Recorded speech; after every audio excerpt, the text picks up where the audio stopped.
I'll start from where I was before we got cut off. In Australia, Indigenous organisations and corporations are typically not-for-profit organisations, and because of this, their governance models are typically as follows. They have a list of members, and they have their own rules about who can become a member, and these members then refer to their own rules about how they elect directors or board members, and they then elect their board. Now, this board of directors then hire, fire and manage the chief executive officer. The chief executive officer manages the organisation and its staff. So the structure is board, members, CEO, staff. The board supervise the CEO. Their job is to stay abreast of things such as finances and to make sure the CEO is running the organisation well. The CEO provides the board with the information they need. The board has the right to obtain information from the CEO. The board also support the CEO. So if the board asked the CEO for something, a smart CEO would give the board whatever it is they wanted. Board members have a right to exercise their rights as directors.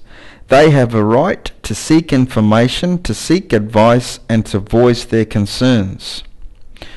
Directors must act in the best interest of the corporation or organisation. They have a legal responsibility to ensure that everything they do and the board does is transparent and is in the best interest of the organisation or corporation and its members. They must not use their position on the board for personal gain. Directors must comply with two sets of duties: fiduciary duties, where they must act and operate with good trust and honesty, and statutory duties. These are set out in the CATSI Act, the CATSI Act. Okay. Now, what I want you to do is to have a look at the ACIKE website, Office of the Register for Indigenous Corporations. After you've listened to this audio, have a look at the Office of the Register for Indigenous Corporations website. Earlier, I mentioned that no Indigenous organisation in Australia exists independently of Western governance rules. In Australia, the regulator of Indigenous organisations and corporations is the Office of the Registrar of Indigenous Corporations. So as I said, after this lecture, have a look at their website. If any Indigenous organisation or corporation in Australia want to be officially recognised as such, they must register with the Office of the Registrar of Indigenous Corporations, ACIKE.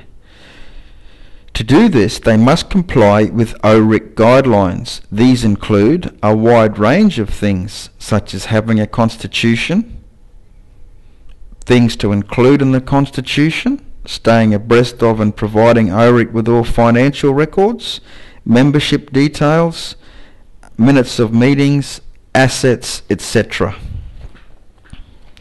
So if Indigenous organisations and corporations do not abide with ACIKE guidelines, they will not be officially recognised as corporations or organisations. Typically, Indigenous organisations and corporations develop their own constitutions. These constitutions must adhere to ACIKE requirements and include things such as having annual general meetings, conflict resolution policies, and processes for determining organisation membership and board membership. If Indigenous organisations and corporations are not complying with these requirements, as I said, they will lose their status as an organisation or corporation At worst, directors can end up in court if they have neglected their responsibilities or have acted inappropriately.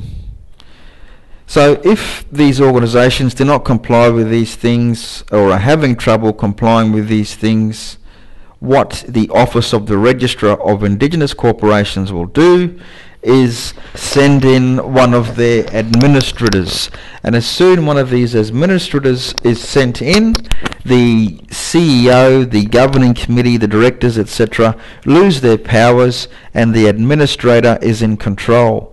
Typically, the role of the administrator in these situations is to work with members and staff to bring in a new committee and to work with that new committee to get the organisation or corporation back on track.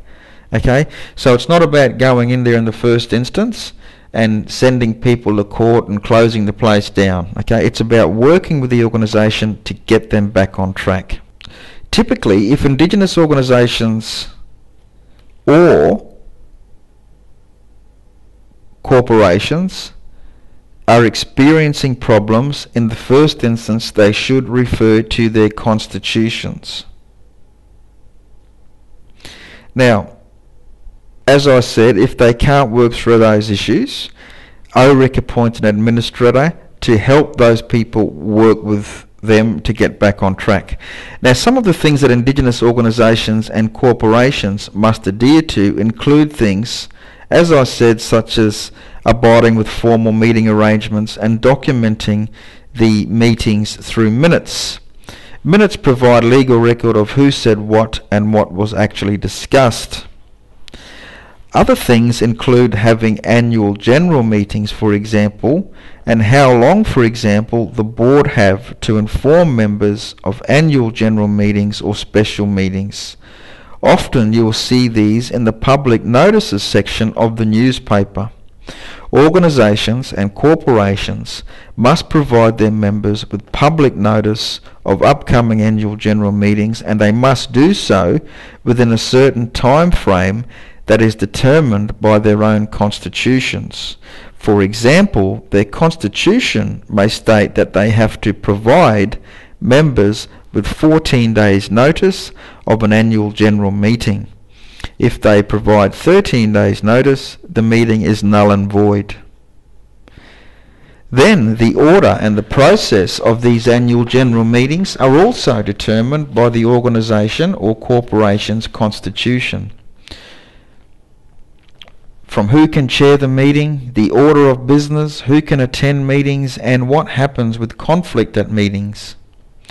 The annual general meetings must be held every year. If an Indigenous organisation or corporation must postpone an AGM for any reason, they must obtain permission from ACIKE first. Annual general meetings must be held every year so members of corporations and organisations have an opportunity to be provided with information about the organisation and corporation and to ask whatever questions they want. They are for members. There are many important issues in governance that Indigenous people are struggling to overcome. Some are doing well, however some experience problems that are a direct outcome of conflict between Indigenous social and cultural norms and Western governance rules.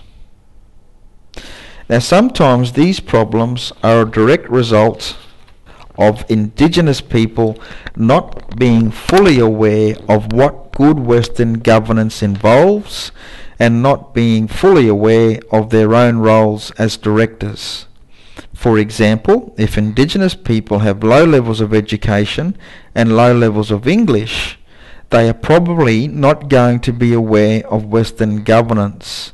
They may also have low levels of confidence that prevent them from asking questions of chief executive officers, for example.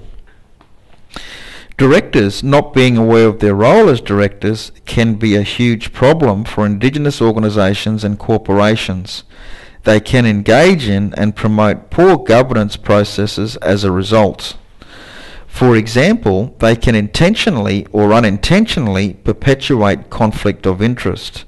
Conflict of interest can occur, for example, when a board member also works at the organisation and corporation. This is because they work for the Chief Executive Officer, then at board level supervise the Chief Executive Officer.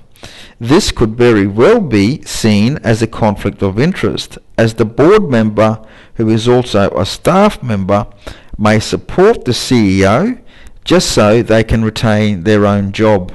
So, you look after the CEO and the CEO will look after us.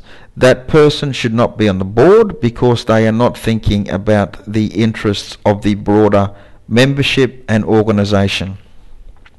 Conflict of interest has the potential to cause many governance problems for Indigenous organisations and corporations, and this is because of the kinship system, which includes both biological and social relationships, and also includes limited employment opportunities because of low levels of education and remoteness. The best way to prevent things such as conflict of interest is for Indigenous organisations and corporations to make it clear in their constitutions that board members cannot be staff. When there are other conflict of interest, such as the board voting on whether to extend the Chief Executive Officer's contract, and the board member is related to the Chief Executive Officer, the best and most practical thing to do is for the board member to declare their conflict of interest and leave the room until that particular vote and discussion is complete. This prevents them trying to influence the outcome. Again, this is about openness and transparency. For example, the minutes will state that Mark left the room, for example, while the Chief Executive Officer was discussed, as Mark is David's uncle. Again, this is just an example. Now, governance provides structures and order. Good governance is about showing clearly that the board members are following a structured and ordered process and are being honest and transparent. As I said, take a little time now to have a look at the ACIKE website, the Office of the Registrar for Indigenous Corporations. You can have a look at the CATSI Act, C-A-T-S-I, which spells out clearly all of the things Indigenous organisations and corporations must comply with in order to be recognised and remain recognised as official corporations and organisations. At the ACIKE website, you can even do a search by Indigenous corporation and view the documents of these Indigenous corporations. This is because they are supposed to be being governed in an honest and transparent manner. So again, have a look at the ACIKE website, do the readings and complete the associated activities for this particular topic. Thank you.